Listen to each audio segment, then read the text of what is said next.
Yeah, you already know what it is. Your boy, Paul Frank, reporting for DJY TV. We gonna get right into it. Now look, we got a couple stories to cover. I wanna shout out DJY Jr. for putting me on. Most definitely. On this episode, we're gonna get into something that I thought was really cool. So recently I found this one page called Hip Hop Pioneers, and recently they added Bizzy Bone, Carbon Monoxide to the top 50 diss tracks in hip hop. I believe that the track that they selected was Shmurda, where he goes in on Migos and basically the state of hip hop, at the current time when they were going through the beef with 21 Savage and all of them. I thought this was really dope because as big as the album was, I feel like it should have been even bigger, so more people need to get on it because he really went in. Instead of just dropping one verse like most people do, basically like a lot of the songs on that album were dedicated to the people, and he was just going in. He was chopping it up. He was hitting them with the bars. Obviously they couldn't handle that. But I just wanted to shout out Bizzy Bone because he made it on that list. For the 50 diss tracks in hip hop. Obviously they got some of the greats in there. They got Biggie, they got Jay-Z, they got Nas, they got Tupac. I believe they got Common on there. They also got Ice Cube. So this is legendary stuff going down. I want to know in the comments, what's your favorite diss track of all time? Because I already know I got my list. Ether is definitely one of them from Nas. I thought that was one of the dopest disses. Then LL Cool J versus Cannabis. That beef was also dope for the songs. You know what I mean? I'm talking about for the song, for the sake of the fans hearing songs and bars. Also the Jadakiss versus 50.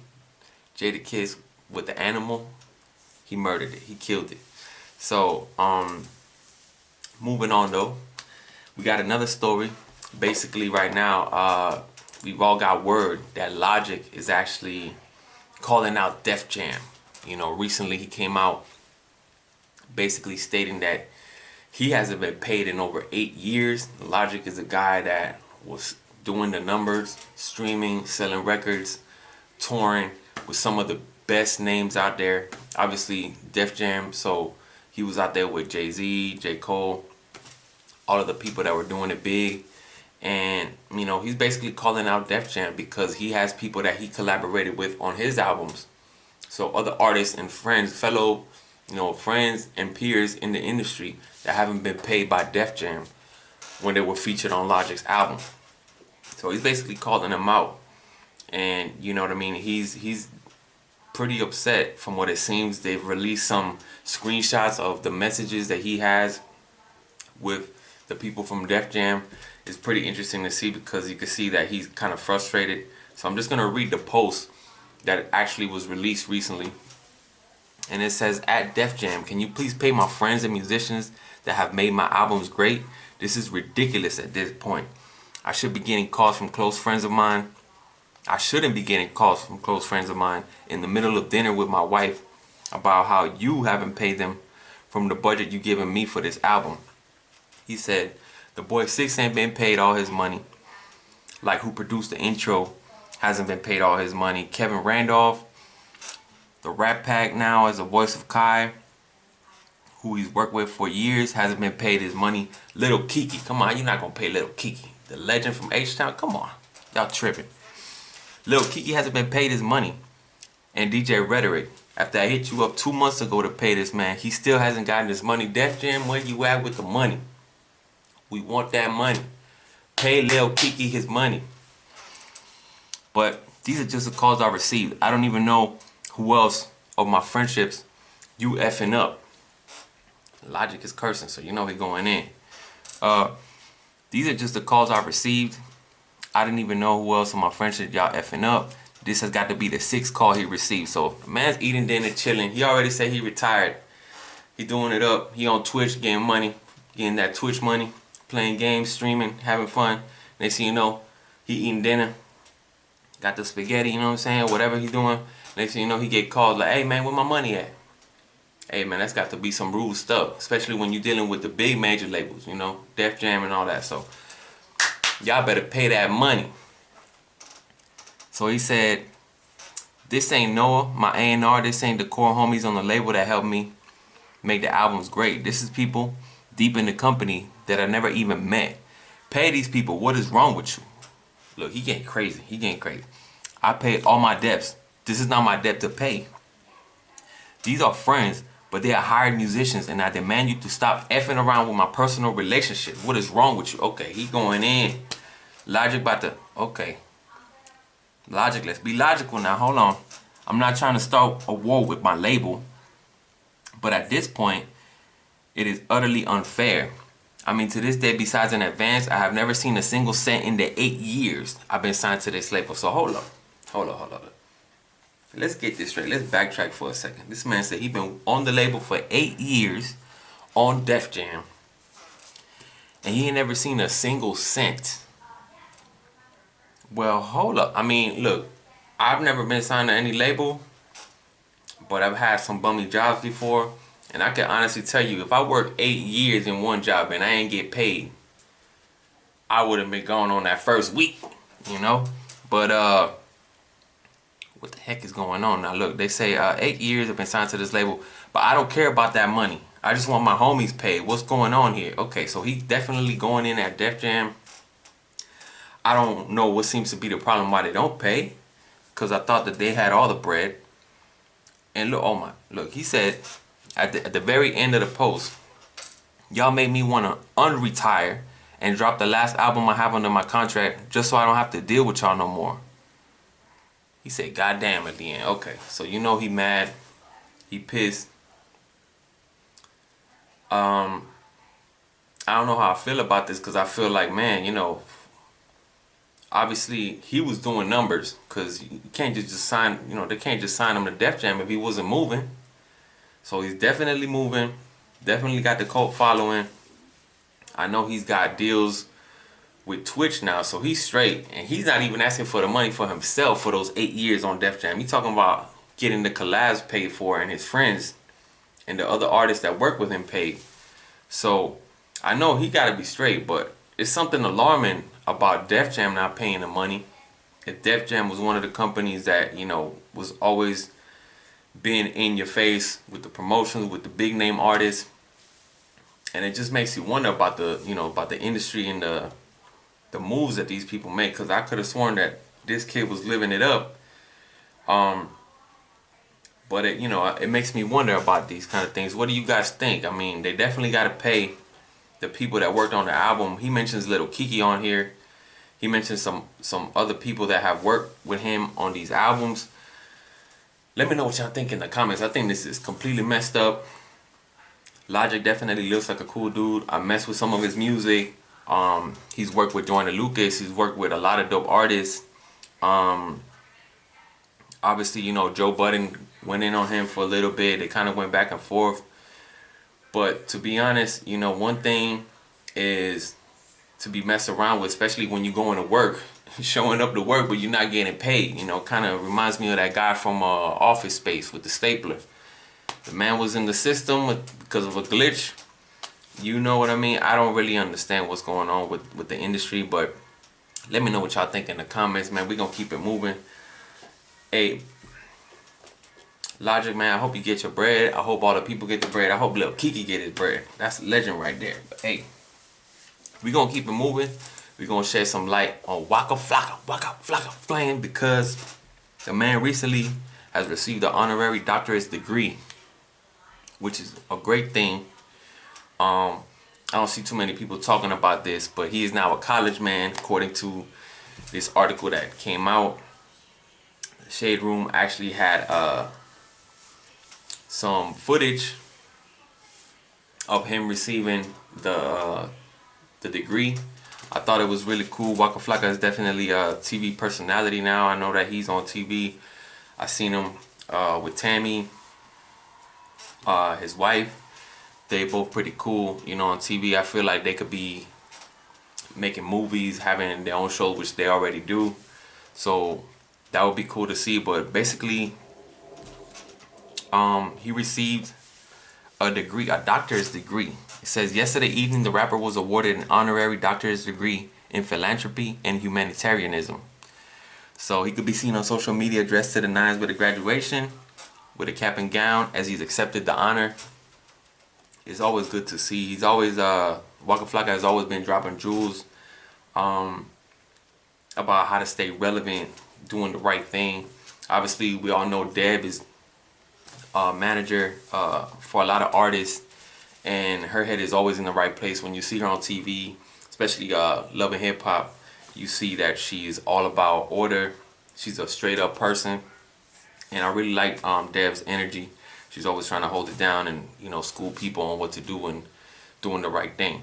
So shout out to Waka Flocka, shout out to Deb, shout out to Tammy, shout out to all of them. I think that's great that he got the degree. And this is DJ Y TV, so you know we got to bring you that real stuff. So hey, shout out to y'all. Make sure y'all hit the comment. Make sure y'all subscribe. We gonna keep it moving to the next story that I got here for y'all. Actually, it's about Eminem and Lord Jamar. So apparently, because of this DJ Vlad thing that went down, he basically went in on Mr. Louis Farrakhan. Things broke out there that caused a lot of people to wake up.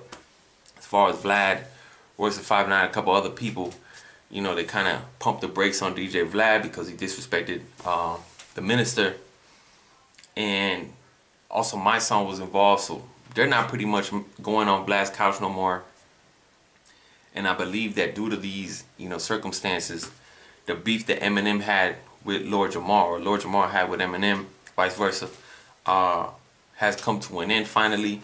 Apparently, Eminem caught word that Royce da 5'9" was going to be stopping by the Godcast, which is the podcast by Lord Jamar and Rod Digger. And, you know, and also the comedian Godfrey, he's funny. But, so basically Royce da 5'9" went on the show and they were discussing several topics.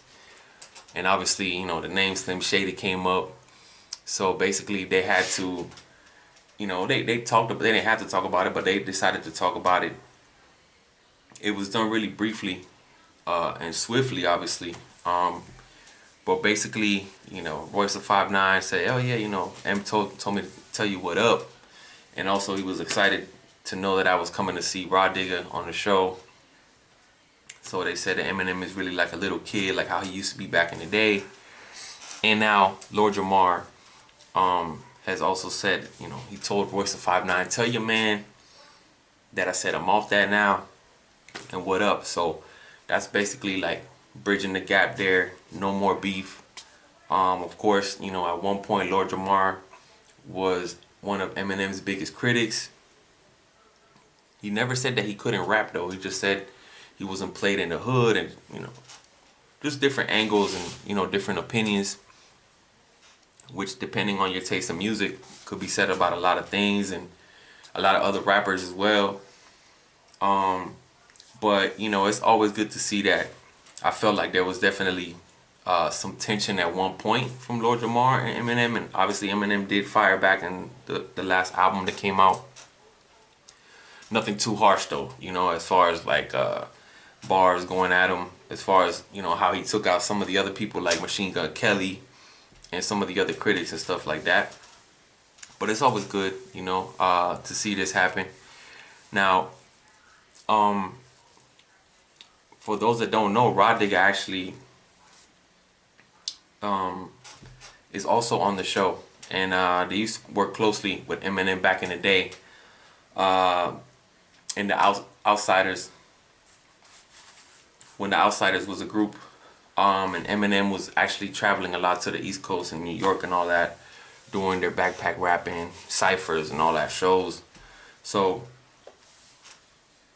it's really good to get some background information on that. But I just wanted to keep y'all posted on that beef because, you know, this is one of the things that we've all known for the longest time. So I'm kind of glad to see how things are working out, because I feel like eventually some of these guys might have their own podcast eventually, and they could kind of, you know, spread out, have some of the guys that they were actually beefing with on the show, and they could talk things out. You know, I know it's all hip hop, so it's competition at the end of the day.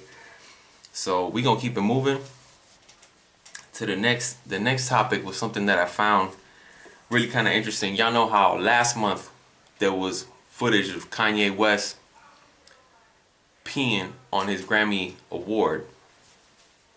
So, you know, basically he was upset at the Grammys. I know that he's had issues with the Grammys before.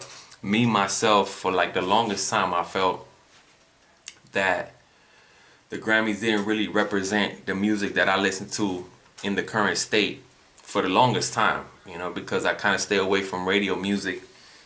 And, you know, most of my favorite rappers actually never made it on the list. I kind of lost respect for it in a way where they put Kendrick Lamar and Drake on the same card when I don't think they're the same kind of rap, even though it's like, you know, rap is one genre, but I believe that subgenres are now going to be needed because it's so big, and you can't really put a lyricist against an R&B type of, you know, act because it's not the same bracket. But that's just the way that I, you know, that's just the way that I, that's just the way that I, you know, I hear it. So, but recently, so last month we had Kanye West peeing on the Grammys. Now we got LL Cool J, who's coming out, and basically he was on a radio interview and he said Kanye West should probably pee in the Yeezys because they look trash. You know, they look horrible, they look ugly. And I thought that was kind of funny. I don't really agree with a lot of the stuff that Kanye West does. I also understand that LL Cool J is standing up for the Grammys, which I don't agree with the Grammys and the stuff that they do as well sometimes. So I'm not really taking any sides, but I gotta, you know, just talk about it because I believe it's interesting. Number one, that to me the Yeezys are ugly. Not only are they super expensive, but the clothes that, you know, he was promoting are not really my kind of clothes. I don't really know what's going on with them designs, but doesn't seem like there's that much designing going on. That's just in my opinion. So if y'all think any different, let me know. But I thought this was hilarious that LL Cool J came out and said you might as well piss on the Yeezys, in the Yeezys, he said, since he was peeing on the Grammy, on the actual award. You know what I mean? So it's crazy, the stuff that's being said back and forth. But let me know what y'all think. Y'all rock with the Yeezys? Do you like those shoes?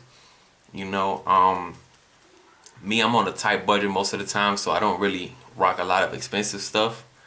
I usually stick to my Chuck Taylors and my Cortez, Nike Cortez, but the Yeezys are one of the most expensive shoes. I know a lot of people, you know, chase after them and stuff, but it was pretty funny to hear LL Cool J going in on Kanye West. So I suggest you guys check that out. I wanted to bring that to the table so you guys can have a little laugh. Hopefully everybody's staying safe out there. I'm your host, Paul Frank, reporter for DJ Watt TV, and I'll catch you on the next one. Salute.